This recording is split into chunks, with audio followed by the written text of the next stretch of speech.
Matthew chapter 17, verses 24 to 27. When they had come to Capernaum, those who received the temple tax came to Peter and said, "Does your teacher not pay the temple tax?" He said, "Yes." And when he had come into the house, Jesus anticipated him. "Go to the sea, cast in a hook, and take the fish that comes up first.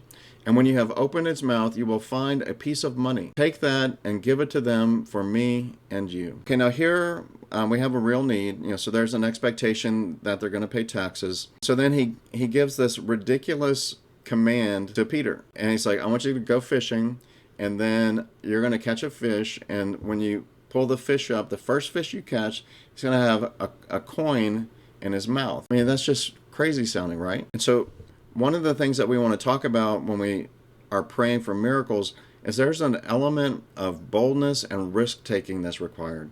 When you speak faith, there's a great opportunity that you're going to look foolish if it doesn't happen, right? But we have to be willing to take that risk.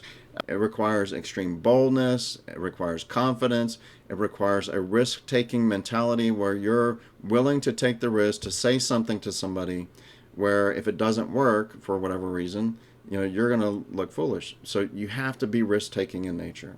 Amen?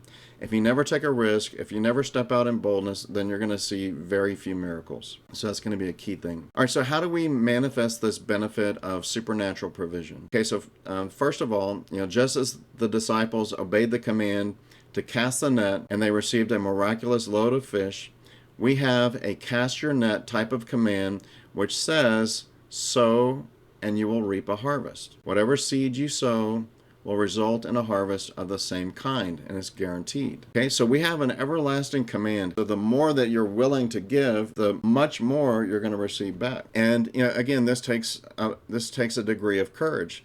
A lot of times when we're praying for some provision, we don't have much. That's why we're praying for something.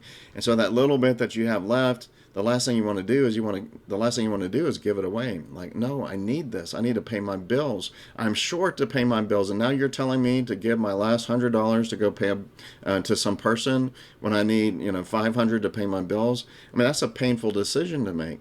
But when somebody boldly makes that decision, guess what? He who sows bountifully will also reap bountifully. Give and it will be given to you. You're going to receive back more. So it takes courage. It takes faith. You have to trust God, knowing that when you act on His command, go cast the net, or in our case, give and it will be given to you. Whenever you act on that in faith, then you're going to reap a reward. Amen.